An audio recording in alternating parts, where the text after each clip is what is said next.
Persian, and in this part of a video, Java tutorial lecture 8, and we're going to discuss about static keyword. And this is itself a very important keyword, and not with the perspective of with the perspective of everything. You gotta competitive programming in Java, you gotta app making programming in Java, and in the interview itself it is a very important keyword because HRs can ask you anything about static keyword and make your mind boomerang in these concepts. So let's just quickly begin with what a static keyword is. So it's the name itself, it is static. Static says something stable, and by stable in this programming language it means that if you declare one variable as static, one method as static, one block as static, one nested class as static. And why I'm just forcing these four stuff, because static can be of four types: variable, method, block, nested.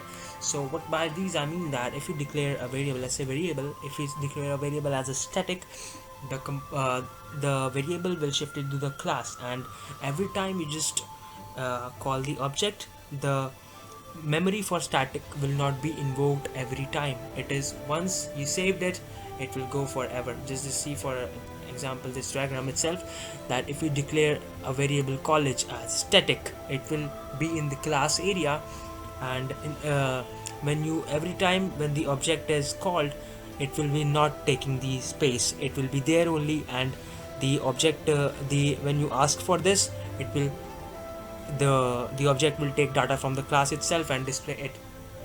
So that's the main advantage of static variable. So let's just in this video we're gonna learn about static variable and static method. So static variable, I already told you that something static, and it will not take again and again the memory in the object or class area. And the advantages is all already told. It saves the memory and it makes the program efficient. It's a simple program for understanding what static is. Limit class student, intro number, string name, and string college ITS. Okay, string college ITS. That's the example. Static string college DGI. Okay, let's just string name, and we are declaring static college as a static variable. Means now static college is a variable declared in class area. Now every time we invoke object, it will not take memory. And the student is a constructor. I already in the previous lecture told you about the constructor. It got two elements, r and string. Initialization is done. In the next function of display, we got display roll number, class, and college, and the name, sorry. So in the constructor section, we got give out the parameters 111 current, 11222 rn, and when we just display it, you gotta find that you got all three things: 111 current and ITS. 111 current and ITS. Okay, yeah. So why how can it happen? It says that I already told you college has been declared static, so it was in class area. Every time you call, it will not take space, and the object will access the college from the class area itself. So if you think that you can do the program without static variable, yes, you can do with without a static variable, but this will take your memory out of memory. So this will take your too much of memory. So let's just get static. Let's just get to the second topic of this video, that is a static method. So I already told you that a static can be four types: variable, method, block, and nested class. So it's the second part, static method, that says that you are declaring a function, a method, as a static. So that you already learned that if you declare a variable as static, it will take space in class area. Same as if you declare a method as static, it will take space in class area. So let's just get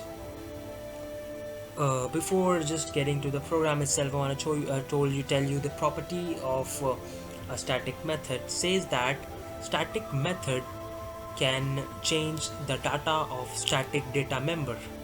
For example, you can see in this program we got a static variable college ITS, and again we got a static function change, which changes the variable college here the college is IDS and here the college is BBDIT, it changes the value ITS to BBDIT. Okay, and let's just see what will happen. This is a normal invocation pattern of constructor, display function as usual, and the main method we call three objects with two parameters and display them all. We gotta find that the college name is BBDIT. Now this is a property of static method that it can change the static variable value, because before it was ITS and now it is BBDIT. So it's a property of static method. You can see another example of this. Calculate static variable, that is int cube. It's a function, sorry, static function cube, which have a return type of int, got a parameter x, and it will return a cube of a function, cube of a number, that is x. So in the main method we gotta find out what will happen, and int result calculate dot cube 5. Okay, I already told you that it is a way of calling an object without way of calling a function without an object, and this is how we are doing it. So system.out.println, we're showing the result over here, and the output is there. There are many restrictions in the static method, and some of them are static method cannot use non-static data members, and by this I mean that you can see in this function, and this is very important. It is coming in MCQs and you gotta do it wrong. So what this means is that you got a data member int a, which is not declared as static, non-static number, and in the main section you got calling this function system dot your void is a main function, static function, as you already know. So in the void function you are calling a, you want to print a, but it will not print a, and it will give a compile time error. That's because a is not declared static, but if you declare it static, it will go fine, it will not give an error.